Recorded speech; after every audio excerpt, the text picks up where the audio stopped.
오늘 말씀에서 하나님은 우리를 처음 사랑했던 그 과거를 추억하시는 것을 보게 됩니다. 지금 이스라엘은 하나님을 떠나서 가나안 땅에 들어간 이후에 우상을 섬기고 죄를 지었습니다. 수많은 선지자들이 돌아오고 돌이키라고 메시지를 전파했지만 그들은 돌아오지 않습니다. 그래서 심판의 그림자가 아주 짙게 드리워진 상태입니다. 그러나 하나님은 오늘 말씀을 통해서 이스라엘과 맺었던 처음 만났을 때의 아름다웠던 과거 시절 그 추억을 기억해내십니다. 그리고 그들이 돌아오기를 원하는 신락 같은 희망을 전하고 있는 것을 우리는 보게 됩니다. 결혼한 지 오래된 어떤 여집사님께서 그런 얘기를 해줬어요. 젊은 시절에 딱 3번 만나고 결혼했대요. 3번 만나고 급하게 중매로 결혼을 했는데 서로 사랑해서 죽고 못 살고 결혼을 한 것도 아니고 또 결혼하기 전에 데이트를 열심히 하면서 여러 가지 에피소드나 좋은 추억거리를 쌓은 것도 없으니까 결혼 생활하면서 서로 부부싸움을 하고 관계가 힘들어질 때마다 과거에 좋았던 떠올릴 것들이 생각이 나지 않더라는 거예요. 좀 무엇인지 아무리 삶이 지금이 힘들어도 과거의 젊은 시절에 정말 사랑했던 그 아름다운 그 시절의 추억이 막 새록새록 떠오른다면 어느 정도 이 힘듦과 그 추억이 상쇄가 돼서 고통과 어려움을 이겨낼 수 있을 텐데 참 그러지 못해서 안타깝다. 그게 하나도 없더라는 고백을 하는 걸 보았습니다. 여러분, 좋은 추억은 견딤의 발판이 됩니다. 지금 아무리 힘들더라도 이전에 서로 사랑했던, 아껴주었던 좋은 추억을 가지고 있으면, 떠올리면 그것이 버틸 힘이 되는 거예요. 여러분들은 가정에서든지 어디에서든지 사랑하는 사람들과 좋은 추억을 쌓아갈 수 있기를 부탁드립니다. 그것이 여러분들이 견딜 수 있는 힘이 될 거예요.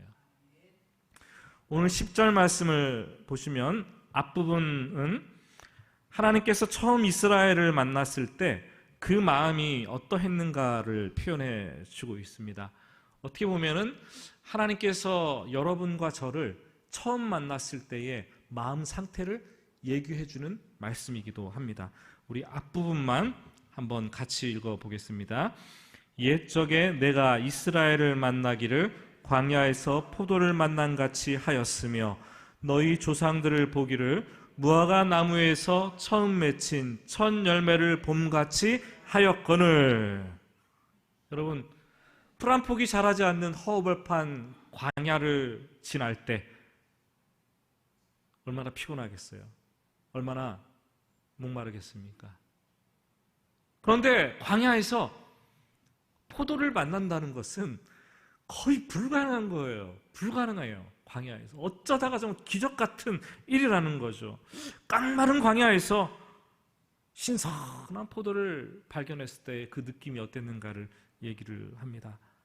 포도는 수분이 가득 들어있죠. 그래서 포도를 먹으면 갈증을 해결해 줍니다. 포도는 당분이 가득 들어있죠. 그래서 포도를 먹으면 당을 올리는 거잖아요. 피곤이 사라지게 되고 에너지가 충만하게 채워지는 것을 느낍니다. 그렇기 때문에 광야에서 만약에 포도를 만났을 때의 그 기쁨과 그 즐거움은 이루 말할 수 없을 정도로 큰 것이다 라고 얘기를 합니다. 하나님께서 이스라엘을 처음 만났을 때, 저와 여러분을 처음 만났을 때 기쁨과 즐거움이 얼마나 컸었는가를 오늘 본문 말씀은 얘기를 해주고 있습니다. 사실 많은 성도님들이 하나님 앞에 나올 때 걱정과 염려를 해요. 나는 참 부족하고 연약한 사람인데, 나는 죄가 많은데 하나님께서 나를 어떻게 보실까? 내가 무슨 착한 일을 하고 선한 일을 좀 해야지 하나님께서 기뻐하시는 것이 아닌가라는 생각을 하죠. 그런데 그렇지 않다라는 거예요. 우리의 존재 자체만으로도, 하나님의 백성인 존재 자체만으로도 하나님은 우리를 보시고 광야에 있는서 만난 그 포도처럼 기뻐하신다는 거예요. 하나님은 그런 분이세요. 또한 우리가 읽었던 10절 상반절 뒷부분을 보시면 너희 조상들을 보기를 무화과 나무에서 처음 맺힌 첫 열매를 봄같이 하였다라고 말을 합니다. 여러분, 무화과는 꽃이 없어요. 말 그대로 이름 자체가 무화과 아닙니까? 꽃이 없는 열매가 있는 나무라는 거죠. 무화과 열매 자체가 뭐 꽃이라고도 얘기를 하는데 꽃은 피지 않습니다. 그런데 이 무화과 나무를 노지에 심어 놓으면 아무리 빨라도 3년 내지 4년 정도 돼야지 첫 열매를 먹을 수 있다라고 얘기를 하는 거죠. 무화과 나무를 심어 놓고 정말 열매가 맺히도록 기다리고 또 기다리다가 드디어 첫 열매를 딱 발견했어요. 그때의 그 기쁨과 그 감격, 그 즐거움, 하나님께서 이스라엘과 저와 여러분을 보셨을 때의 기쁨이라고 얘기를 합니다. 우리 교회 현관에 나가면, 1층 현관에 나가면 무화과 나무가 세 그루 있어요. 저 교회에 관심 좀 가지세요. 모르시는 분들은. 세 그루가 있는데 두 그루는 열매가 맺혔어요. 한 그루는 열매가 맺지 않더라고요. 따먹지 마시기 바랍니다. 보시기 바랍니다. 눈으로. 나가실 때 한 번씩 보세요. 또한 이 무화과 나무가 보통 사람들은 봄이 되면은 봄에 첫 열매를 맺고 또 여름이 되면 여름철에도 그 두 번째 열매가 맺는다고 생각을 해요. 그런데 그렇지 않습니다. 봄철에 열매를 맺는 무화과 나무는 여름철에도 열매를 맺지만 대부분의 무화과 나무는 여름철에만 열매를 맺는다라는 거죠. 그렇기 때문에 겨울부터 봄까지 정말 먹을 것이 없는 계절, 빈궁한 계절, 춘궁기를 지나면서 참 허기지고 배고팠는데 이른 봄이 되어서 무화과 나무에서 첫 열매가 열리는 것을 보았다면 그것을 따먹으면서 너무나 반갑고 기쁠 수밖에 없습니다. 하나님께서 이스라엘을 처음 보았을 때 하나님의 눈에 무화과 첫 열매가 열린 것처럼 그렇게 아름답고 그렇게 귀하고 존귀하고 영광스러운 존재였다라고 얘기를 합니다. 여러분, 하나님은 내가 세상에서 망가진 채로, 부서진 채로 주님 앞에 와도, 내가 너무나 부족하고 내가 너무나 연약한 채로 주님 앞에 와도, 내 속에 나쁜 마음과 죄가 가득한 그런 상태로 주님 앞에 와도 하나님은 우리가 주 앞에 나오기만 하면 우리를 기뻐하시는 거예요. 마치 광야에서 만난 포도처럼, 무화과 나무가 첫 열매를 맺었을 때의 그 첫 열매처럼 하나님은 우리 존재 자체를 기뻐하십니다. 얼마나 놀랍고 감사한 얘기인지 몰라요. 우리가 이것을 기억하고 있다면 신앙생활 하는데 큰 힘이 되리라 생각합니다. 구약의 다른 성경 예레미야 2장 2절 말씀을 보시면 하나님께서 이스라엘 백성들을 처음 만났을 때 회상하시는 말씀을 들려주십니다. 제가 더 메시지 성경으로 기록해 왔어요. 이렇게 기록합니다. 신혼 같았던 우리의 사랑을 기억한다. 그 광야 시절 너는 내 곁을 지켰고 그 고생길에도 내 곁을 떠나지 않았다. 처음 만나서 광야 생활을 했던 그 시간들, 신혼 생활을 보내면서 신혼의 아름다운 추억이 아주 많이 깃들어 있던 그곳이라고 얘기를 합니다. 광야 생활은 무척 힘들었지만 이스라엘 백성들에게는 신혼 생활을 했던, 하나님과의 밀월 관계를 가졌던 그 장소가 광야였습니다. 여러분들의 신혼 생활 기억나십니까? 추억하십니까? 그 시절에 아름다웠던 신혼의 추억들 떠오르십니까? 지금 배우자가 관계가 멀어지고 힘들고 다툼이 있어도 그때 그 추억을 기억해내시기 바랍니다. 그 아름다운 시간들을 기억하고 회복할 수 있기를 바랍니다.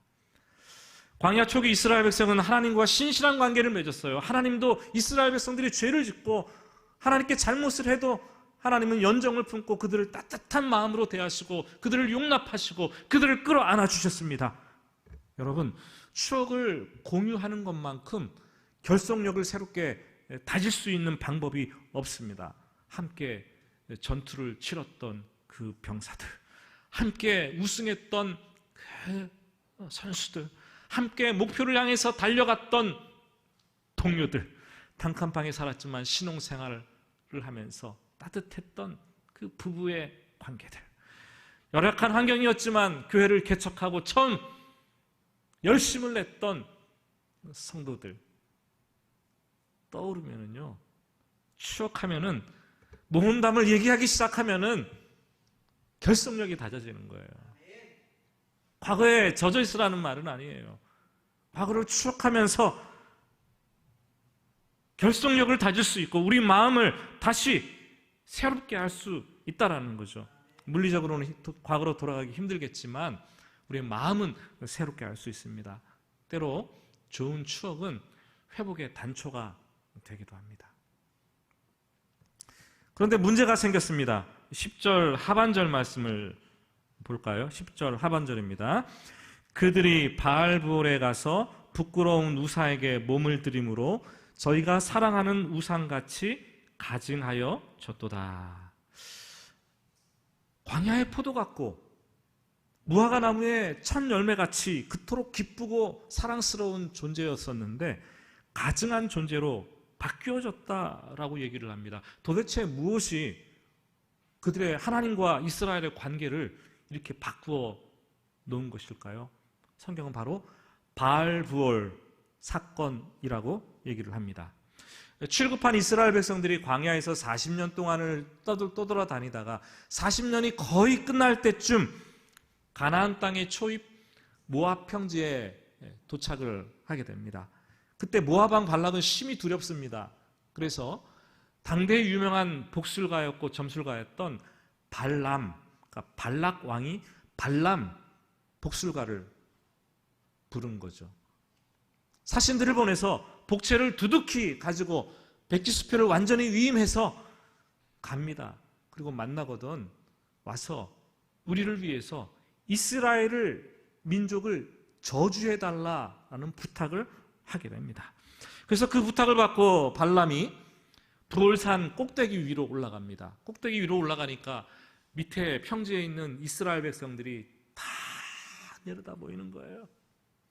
거기에서 돈을 받았으니까 이제 저주를 하려고 하나님의 백성들을 저주하려고 시도를 합니다. 한 번, 두 번, 세 번, 네 번 저주를 계속하려고 시도를 하는데 만물문이 열리지 않는 거예요. 오히려 저주가 아니라 이스라엘 백성들을 축복하는 말이 막 나오기 시작하는 거예요. 여러분, 하나님께서 존귀히 여기시는 백성들을 누가 저주하도록 하나님은 내버려 두지 않는다라는 거예요. 밖에서 하나님께서 존귀하게 여기시는 백성들을 저주하는 것은 불가능하다는 것을 비로소 이 발람은 깨닫게 됩니다. 그래서 꾀를 내죠. 꾀를 내서 이제는 이스라엘 백성들이 내부에서 스스로 죄를 짓고 넘어지도록 유혹하자라는 방법을 선택을 합니다.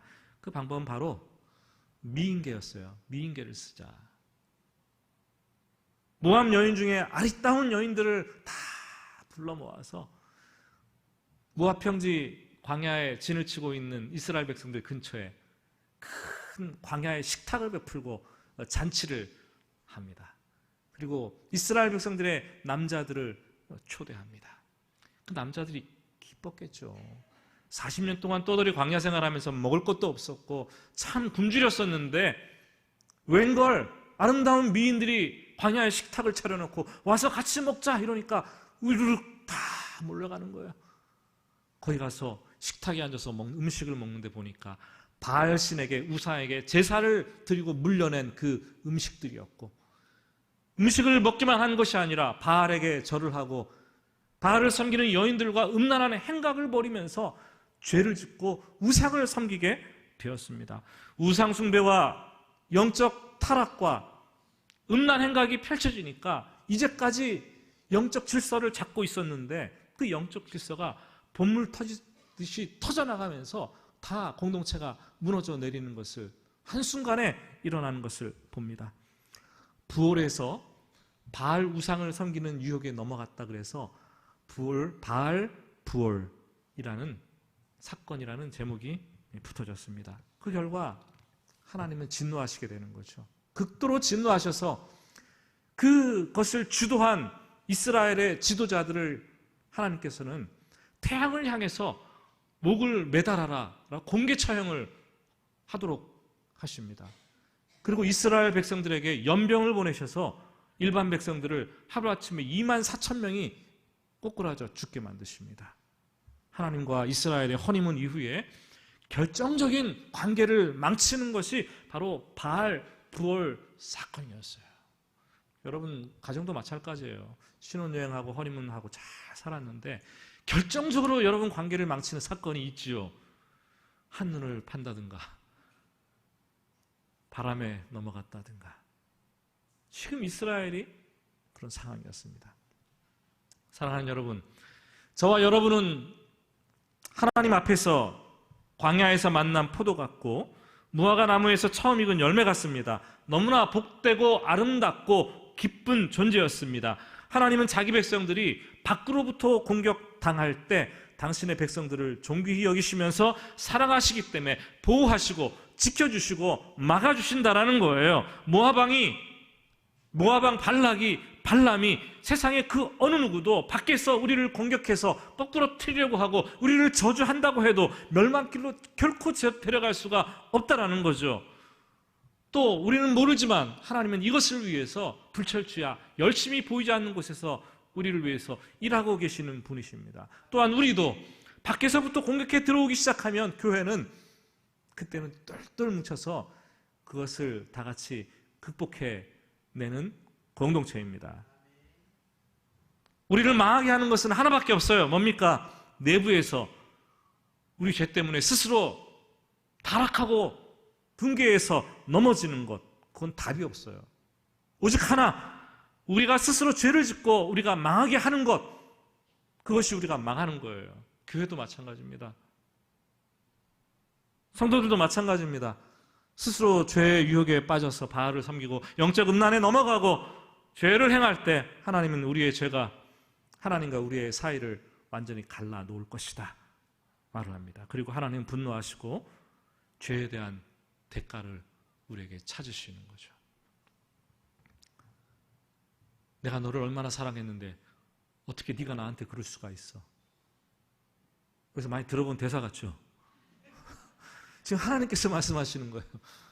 내가 너를 얼마나 사랑했는데 어떻게 네가 나한테 그럴 수 있어? 아름다운 주님의 신부가 그토록 아름답고 기쁨의 존재였었는데 이제는 우상을 섬기고 음란한 가증스러운 신부로 변질되었어요. 가증한 존재가 되었다라는 거예요.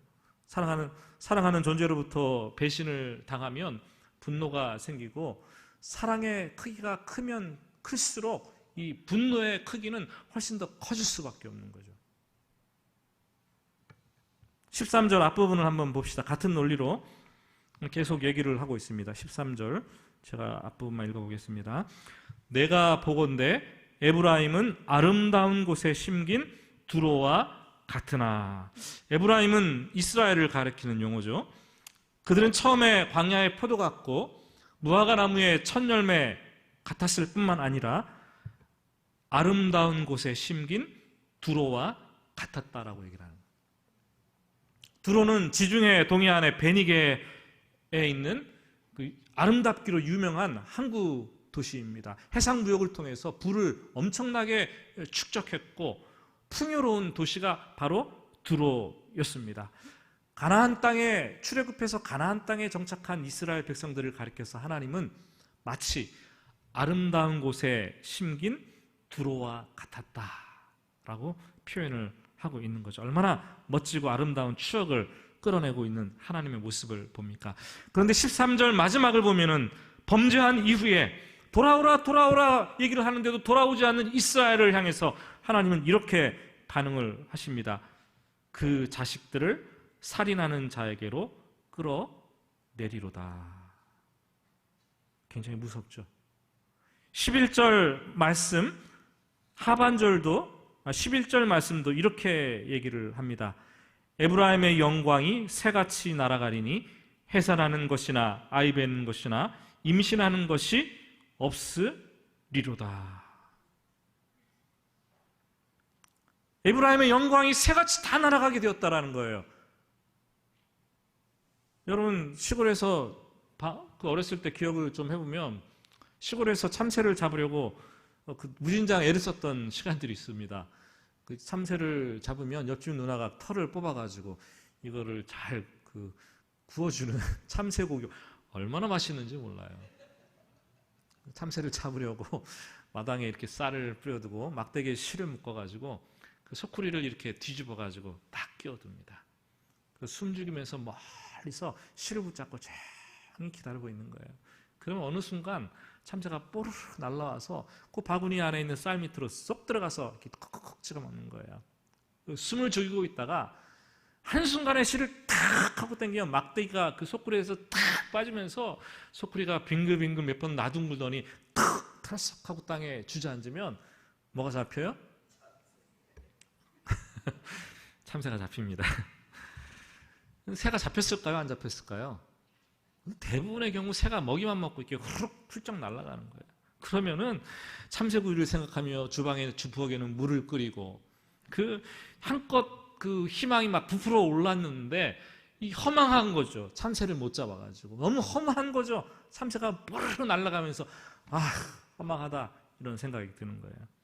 여러분, 우리가 하나님과 바른 관계에 있기만 한다면 하나님은 아름다운 곳에 심긴 두로처럼 여기시고 풍요와 그곳에서 길이 살 것을 약속하셨는데 우리가 죄를 짓고 우상을 섬기고 음란한 행동을 하고 돌아오라고 하는데도 돌아오지 않을 때에 하나님은 배신의 대가로 말씀을 하십니다. 에브라임의 영광이 새같이 다 날아가리라. 이스라엘의 존귀와 영광과 그 아름다움 다 날려보내겠다고 말씀을 하십니다. 여러분, 우리가 누리고 있고 가지고 있는 것들이 영원할 것 같습니까, 여러분? 그렇지 않아요. 지금은 풍부하고 부유하고 막 가득 쌓여 있을지 모르고 내가 영광스러운 자리에 있을지 모르지만 그냥 하나님께서 한번 훅 하고 부시면 일순간에 그것들 다 날아가는 거예요. 내 손에 잡는 게 남는 게 아무것도 없게 되는 거죠. 일장춘몽같이 물거품처럼 남는 거예요. 그것들을 주목하지 마시고 그것들을 주시는 우린 하나님께 주목하시기 바랍니다. 특히 드론은 몰렉 신상을 섬기는 우상을 섬기면서 어린아이들을 제물로 드리는 소와 인신 공양, 인신 제사로 아주 유명했던 곳입니다. 몰렉을 섬겼는데 이 몰렉이 바알처럼 풍요를 가져다주고 물질적인 곡식의 풍요를 줄 뿐만 아니라 자식의 다산, 그러니까 그 고대 사회에는 자식 하나가 재산 아닙니까? 농사 일꾼이 되고 얼마나 귀합니까? 다산을 복이라고 생각했어요. 이 다산의 축복을 가져다 준다라고 생각을 했습니다. 머리는 소머리 형상을 하고 있고 맨 아랫부분의 발치에는 이렇게 타원형으로 아치형으로 아궁이가 있어요. 아궁이. 그 아궁이에서 불을 막 지피는 거죠. 그러면 놋으로 만든 이 몰렉신, 소의 형상을 한 이 몰렉신이 놋이 뻘겋게 달라지는 거예요. 손을 이렇게 펼치고 있는데 그 손에 아기를 올려놓으면 아이가 죽겠다고 몸부림치면서 이 경사각도, 팔의 경사각도가 있잖아요. 떼굴떼굴 굴러가지고 아궁이 속으로 떨어지는 거예요. 그러면은 이 아이가 불타서 죽는 거죠. 아이가 절규하고 부모가 오열하는데 그 몰렉의 제사장들은 그것을 듣지 못하게 하려고 꽹과리를 가져와서 북을 가져와서 막 시끄럽게 막 쳐대는 거예요. 얼마나 잔인한 모습입니까?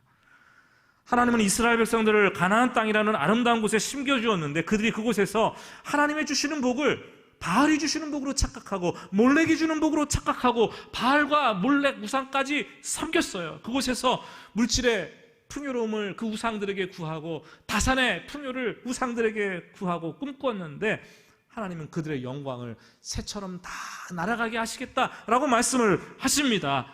여러분, 대신 진노와 형벌을 주시겠다라고 말씀하시는데 그게 너무 가혹한 거죠. 그 자식들을 살인하는 자에게로 끌어내시겠다. 13절 말씀입니다. 계속 같은 경고의 얘기를 하시는데 16절 말씀도 우리 한번 같이 읽어보겠습니다. 에브라임은 매를 맞아 그 뿌리가 말라 열매를 맺지 못하나니 비록 아이를 낳을지라도 내가 그 사랑하는 태의 열매를 죽이리라. 참 무시무시한 말씀이에요. 하나님의 백성들이 죄 때문에 존귀와 영광과 아름다움을 다 잃어버렸을 때 하나님은 죄의 결과로 다음 세대 자식들을 징계하시겠다. 형벌을 내리겠다라고 말씀을 하십니다. 그럼 질문을 던져야 돼요. 하나님 너무나 무섭습니다. 왜 이렇게 하십니까? 질문을 던져야 돼요. 여러분, 하나님의 백성들은요, 하나님 안에서 하나님의 방식대로 풍요로움을 추구하고 자식들이 잘 되고 복 받는 것을 추구해야 되죠. 그런데 그렇지 않고 세상 방식으로 물질과 복 받는 것을 추구하고 자식들이 잘 되는 것을 추구하면 일시적으로는 잘 되는 것 같을 수 있어요. 그러나 하나님은 일순간이 되면 그 영광과 아름다움을 새의 날아감 같이 다 빼앗아 가십니다. 자녀들이 고등학교에 들어가면은 교회에 오고 예배 드리는 것을 가치를 별로 중요하게 여기지 않습니다. 그래서 주일에 학원 가는 것을 당연한 일로 여기죠. 그런데 믿는 부모들이 한술 더 떠서 그것을 묵인합니다. 그렇게 하라고 인정을 해줍니다. 앞장섭니다. 세상 사람들과 같이 내 자식이 잠시 하나님을 떠날지라도 좋은 대학 들어가고 좋은 직장에 들어가야 한다고 생각합니다. 여러분, 그렇지 않아요. 그 하나님을 떠나 있는 잠깐의 순간이 영혼의 시간이 될 줄 누가 아십니까, 여러분? 당장 도운지학에 들어가고 돈 몇 푼 더 지어지는 좋은 직장에 취직하는 것보다 그 내 아이의 영혼이 하나님 안에 머무르는 것, 내 자식들이 그 마음속에 하나님의 눈물을 담고 있는 것, 그들의 영혼이 하나님을 향한 증거가 있는 것, 세상에서 잘되고 복받고 출세하고 성공하는 것보다 그들의 경험 속에 하나님에 대한 가치로움, 추억이 있다면 그것이 훨씬 더 존귀하고 세상 것과는 비교할 수 없는 아름다움이 그 속에 있는 것입니다. 세상의 방법으로 자식들을 키우면 결국 세상의 자식들을 빼앗기는 거예요. 쉬는 토요일과 교회 가야 되는 예배드리는 주일 다 어기면서 자식들을 잘 길러보겠다고 하면은 세상에 빼앗기는 거예요. 월, 화, 수, 목, 금, 토일인데 월, 화, 수, 목, 금. 토요일은 뭡니까? 토요일에도 학원 가서 공부하라고 시키고 주일에도 학원 가서 보강하라고 시키고, 여러분, 이런 식으로 자식들을 키우면 결국 세상에서 다 뺏기고 마는 것입니다. 부모는 예수 믿고 주일날 예배드린다고 가방 싸들고 교회 오는데 자식들은 학원 가서 공부하라고 떠민다면 그거는 여러분 이스라엘과 똑같은 거예요. 지금 이스라엘과 다를 게 없습니다. 망하는 거죠. 다 망하는 거죠. 참 가슴 아픈 일입니다.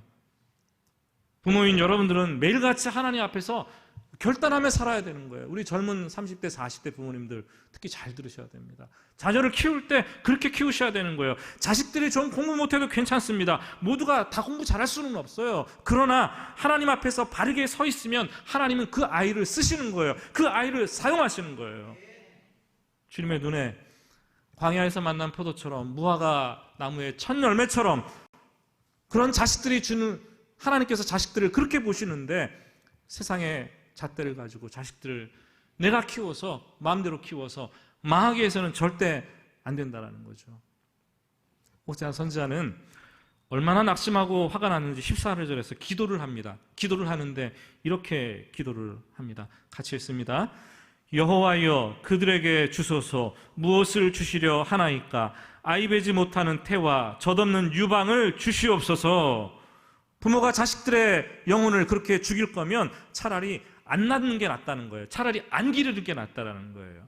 부모된 여러분, 자녀들을 위해서도 울어야 되지만 그 전에 먼저 하나님께서 주신 믿음의 자녀들을 세상 방식으로 잘못 기르고 잘못 양육하고 잘못 이끌고 있는 형편없는 나 자신, 부모된 나 자신을 위해서 울어야 됩니다. 내가 하나님을 믿는다고 하지만 자식들을 세상으로 내몰고 망치고 죽이는 그런 일을 하고 있는 부모가 아닌가 지금 우리는 살펴보아야 돼요. 잠깐이 영원히 될 수 있어요.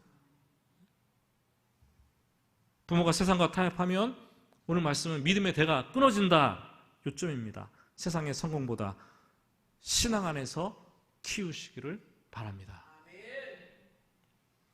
말씀을 마치면서 17절 말씀 같이 읽어보겠습니다. 17절입니다. 그들이 듣지 아니하므로 내 하나님이 그들을 버리시리니 그들이 여러 나라 가운데에 떠도는 자가 되리라. 하나님의 백성인 우리가 하나님을 버리거나 하나님을 적당히 섬기거나 하나님을 섬기면서 우상들을 같이 섬기고 세상에 있는 것을 탐하면 하나님은 우리와 우리의 자녀들을 타국으로 흩어버리실 것이다. 떠도는 자가 될 것이다 라고 얘기를 합니다. 또 하나님께서 흩어버리시면 어떤 결과를 가져오게 됩니까? 자신이 살던 곳에서 강제적으로 축출되어서 세계로 흩어지게 하는 거예요. 이스라엘은 BC 722년 아수르에게 망해서 세계 열방으로 흩어지게 됩니다. 남유다는 BC 586년 바벨론에게 망해서 전 세계로 디아스포라 공동체를 이루면서 다 흩어지게 되는 거예요. 그런데 다행히 그들이 흩어져가지고 하나님께 죄를 뉘우치고 회개합니다. 그러자 70년 만에 다시 돌아오는 거죠. 1차, 2차, 3차에 걸쳐서 포로 귀환을 하게 됩니다. 그러나 그것도 잠시 또다시 죄를 범하고 우상을 섬겼을 때 이스라엘은 500년도 채 안 돼서 AD 70년에 이번에는 로마 제국에 의해서 예루살렘이 함락돼서 전 세계로 또다시 흩어지는 거예요. 나라가 망해서 흩어집니다.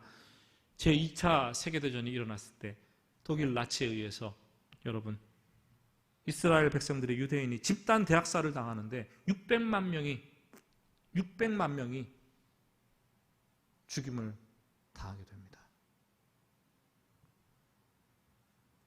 전쟁이 끝난 후에 1948년 5월 14일 날 이스라엘이 영국으로부터 가나안 땅에 이스라엘 땅에 그 일부 영토를 돌려받습니다. 그리고 그 땅으로 돌아와서 재건하고 우리 민족의 해방과 비슷하죠. 연도가. 독립을 선언하게 됩니다. 여러분 한번 생각해 보세요. 나라가 멸망하고 1900년 동안 이스라엘 민족은 전 세계를 떠돌아다녔어요. 전전 근거하면서 떠돌아다녔어요. 지금도 전 세계에 흩어져 있는 퍼센테이지가 엄청나요. 이스라엘은, 유대인들은. 그리고 1900년이 지나서야 다시 이스라엘한 곳으로 돌아와서 나라와 민족을 이루며 지금 살고 있는 모습을 우리는 보게 됩니다. 여러분, 하나님께서 우리를 처음 보셨을 때 우리는 광야에서 만난 포도 같았어요. 우리는 무화과 나무의 첫 열매 같았어요. 아름다운 곳에 심긴 두로와 같았습니다. 우리 스스로 생각할 때 전혀 동의하지 못할 수도 있겠지만 우리는 여전히 하나님의 눈에 보시기에 그런 존재입니다. 우리가 하나님으로부터 멀어질 때마다 하나님은 그때 우리의 모습을 바라보시면서 그때 우리를 추억하시면서 돌아오기를 기다립니다. 우리가 죄악 중에 있더라도 우리가 정말로 하나님께 멀어졌을 때 아직도 하나님께서 우리의 그 옛적 처음 만났을 때의 시간을 추억하고 계시는 한 우리에게는 희망이 있습니다. 먹구름이 잔뜩 끼고 캄캄해졌을 때 종종 먹구름 뒤에 구멍이 뚫리고 한 줄기 가녀다란 빛이 이렇게 쭉 비춰지는 것을 우리는 보게 됩니다. 이것을 실버 라이닝이라고 합니다. 실버 라이닝. 오늘 본문 말씀이 죄로 인해서 하나님으로부터 완전히 멀어지고 하나님의 심판의 먹구름이 짙게 드리워졌는데 그때 하나님께서 실버 라이닝 같은 말씀을 주시는 거예요. 내가 아직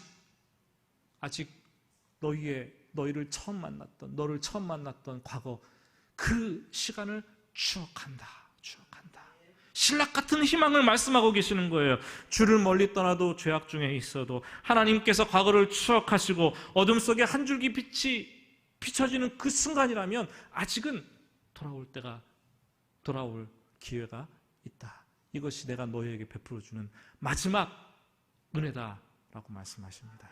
하나님은 그런 분이세요. 하나님이 추억하실 때 또 하나님께서 한 줄기 빛을 비춰주실 때 주님의 품에 나올 수 있기를 또한 예수님의 이름으로 축복합니다.